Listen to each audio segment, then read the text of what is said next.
Hi dear student, I hope आप सब ठीक होंगे। आज की क्लास में हम जानेंगे देश की एक ऐसी यूनिवर्सिटी के बारे में जो 1600 साल पुरानी है, अर्थात नालंदा यूनिवर्सिटी के बारे में। चूँकि आज जो है 19 जून 2024 को इसका उद्घाटन किया गया है हमारे माननीय नरेंद्र मोदी द्वारा। तो देखिए, अगर बात करूं तो 2014 को अस्थायी रूप से 14 विद्यार्थियों के साथ संचालित होना शुरू हुआ था। साल 2016 में तत्कालीन राष्ट्रपति प्रणब मुखर्जी ने राजगीर के पिलखी विलेज में नालंदा विश्वविद्यालय के स्थायी परिषद की आधारशिला रखी थी। नए परिसर का निर्माण कार्य साल 2017 से प्रारंभ किया गया और 19 जून 2024 को इसका उद्घाटन कर दिया गया। इसके पहले अगर मैं बात करूं नालंदा यूनिवर्सिटी का इतिहास क्या है, तो उसके बारे में थोड़ी सी डिटेल यहाँ पर समझेंगे। तो चलिए वीडियो शुरुआत करते हैं। देखिए, नालंदा विश्वविद्यालय के इतिहास के बारे में। नालंदा यूनिवर्सिटी की एक ऐसी यूनिवर्सिटी जो भारत की एक विशाल और समृद्ध यूनिवर्सिटी थी किसी जमाने में।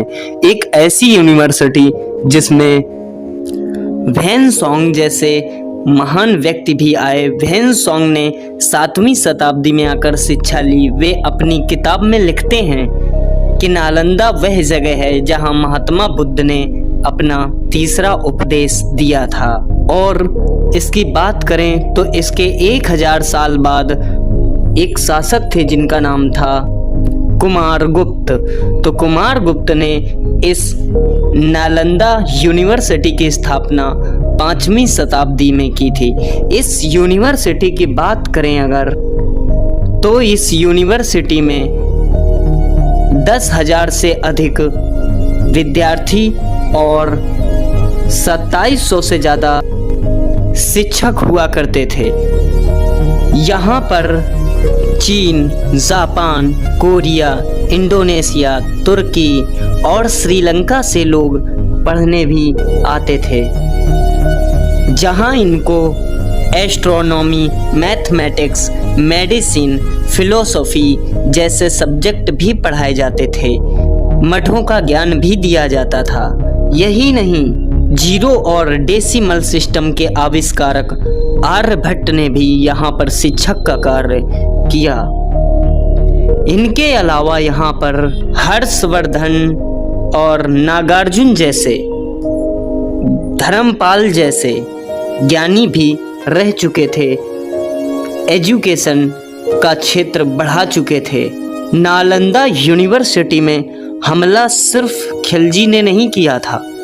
इससे पहले यहाँ पर 3 हमले और हो चुके थे, जिसमें से सबसे पहला हमला कुमारगुप्त के शासन में 455 से 467 के बीच सेंट्रल एशिया के हंस ने किया था।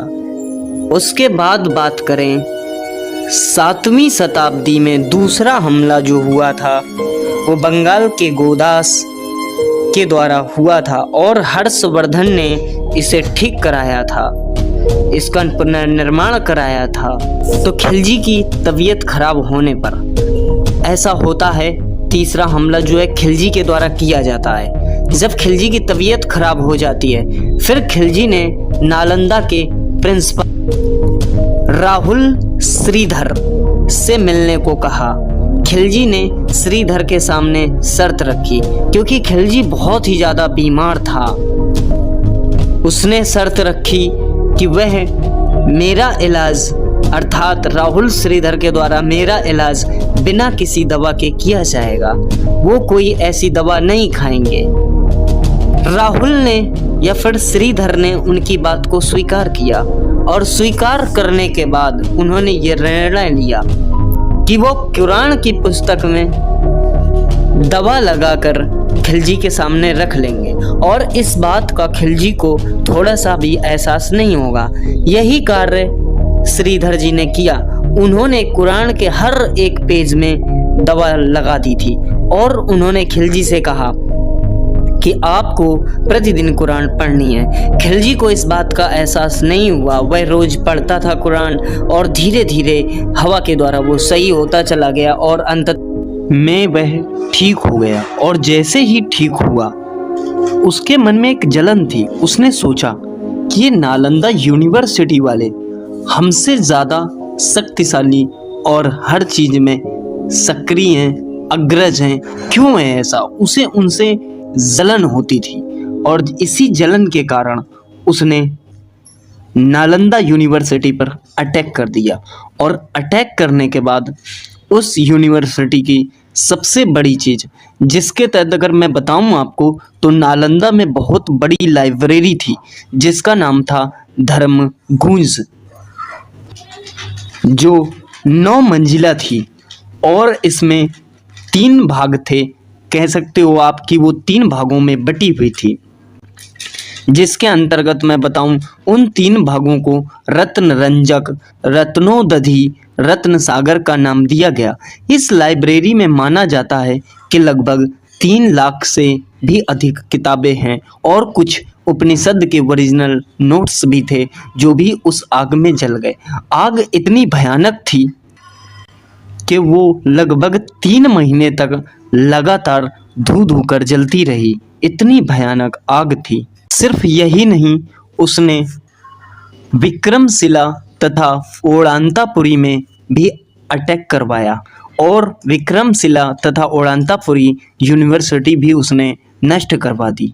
उसके बाद सन 2006 में इसमें नज़र पड़ी भारत के महान साइंटिस्ट या फिर कह सकते हो राष्ट्रपति की, जिनका नाम था डॉक्टर एपीजे अब्दुल कलाम। तो 2006 में डॉक्टर एपीजे अब्दुल कलाम ने सरकार से कहा कि इसे पुनः जीवित करने का प्रावधान निकालो। सरकार ने समय न लगाते हुए तुरंत उन्होंने 2010 एक्ट के तहत इसे नए रूप से स्थापित करने का कार्य शुरू कर दिया और उन्होंने एक नई भव्य इमारत का निर्माण करवाया और इसमें 2014 से एडमिशन भी शुरू हो गए। तो ये समझा आपने नालंदा यूनिवर्सिटी के विनाश का